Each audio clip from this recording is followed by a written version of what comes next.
जय श्री महाकाल। समाज में कहावत और मुहावरे के उपयोग होते हैं। एक कहावत है भेड़ चाल चलना, अर्थात इसका मतलब ये है कि भेड़ जिस दिशा में चल पड़ती है भेड़ों का झुंड उसी दिशा में चल पड़ता है। ऐसा सुना था कि एक भेड़ ने छलांग लगाई, ऊपर से नीचे गिरी तो उसको देखकर एक दो नहीं 1500 भेड़ों ने छलांग लगाई थी और आधी से ऊपर की तो मृत्यु हो गई थी। अरे भाई, वो तो पशु है, बिना सोचे समझे काम करते हैं। हम इंसान भी ऐसे ही हैं, बिना सोचे समझे अंधा अनुकरण करते हैं। उदाहरण, किसी ने फटा जीन्स पहले पहना होगा, अब आज बूढ़े बच्चे जवान सभी फटे जीन्स को पहनने लगते हैं फैशन बनाकर। क्या यह योग्य है? दूसरी बात करती हूँ, किसी ने कह दिया कि भाई अब इस शेयर को खरीद लो, माला माल हो जाओगे, लोग भीड़ लगा देते हैं और फिर लाभ की जगह नुकसान भी हो जाता है।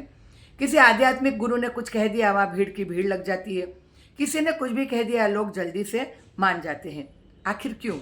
और हमारे बच्चे तो अनुकरण प्रवृत्ति रखते हैं, परिवार ने जो भी कह दिया मान लिया। एक जगह पर स्कूल में बच्चे खेल रहे थे, एक ने कहा सजन रे झूठ मत बोलो, खुदा के पास जाना है। तुरंत दो बच्चे खड़े हो गए, अरे भाई हमें खुदा के पास नहीं जाना है, हमें तो राम के पास जाना है। और रोम रोम में बसने वाले राम। तो दूसरे बच्चे बोले हमें राम के पास नहीं जाना है, हमें शिव जी के पास जाना है। शंकर मेरे कब होंगे दर्शन तेरे। लड़कियां बोलने लगी नहीं भाई नहीं, हम तो माता जी के पास जाएंगे।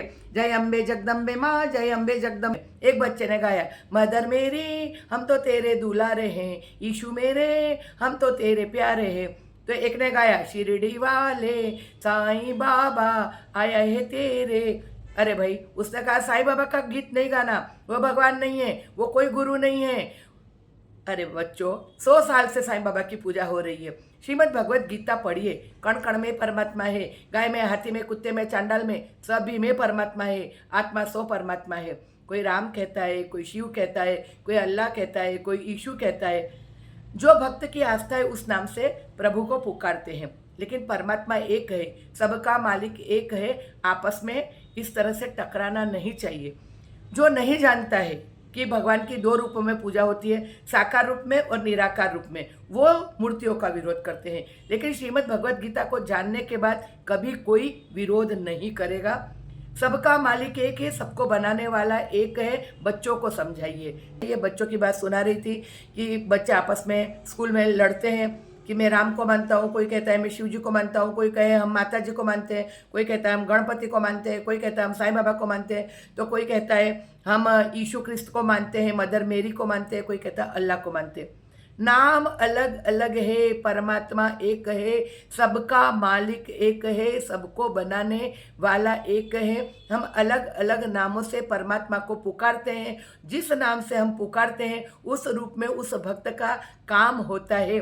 साकार रूप में पुकारो, निराकार रूप में पुकारो, मूर्ति बनाओ या ऐसे पुकारो, शिव जी कहो, राम कहो, मूर्ति बनाते हैं, उसकी पूजा करते हैं। क्योंकि सत्य सनातन धर्म में कहा गया है साकार रूप में भी पूजा हो सकती है, निराकार रूप में भी प्रार्थना और बंदगी हो सकती है। क्यों टकराते हैं? हमारे बच्चे विदेश पढ़ने जाते हैं और नौकरी करने जाते हैं, एक देश से दूसरे देश में जाते हैं, और भारत में रहने वाले सभी लोग जानते हैं कि मूर्ति की पूजा हम सब करते हैं। भारत में तो कोई विरोध नहीं है। दूसरे देश के लोग जो भी करते हैं उनको इस बारे में ज्ञान नहीं है कि परमात्मा एक है, सबको बनाने वाला एक है, सबका नाम अलग अलग है। साईं बाबा का भी विरोध नहीं करना चाहिए। आत्मा सो परमात्मा है। जय श्री महाकाल।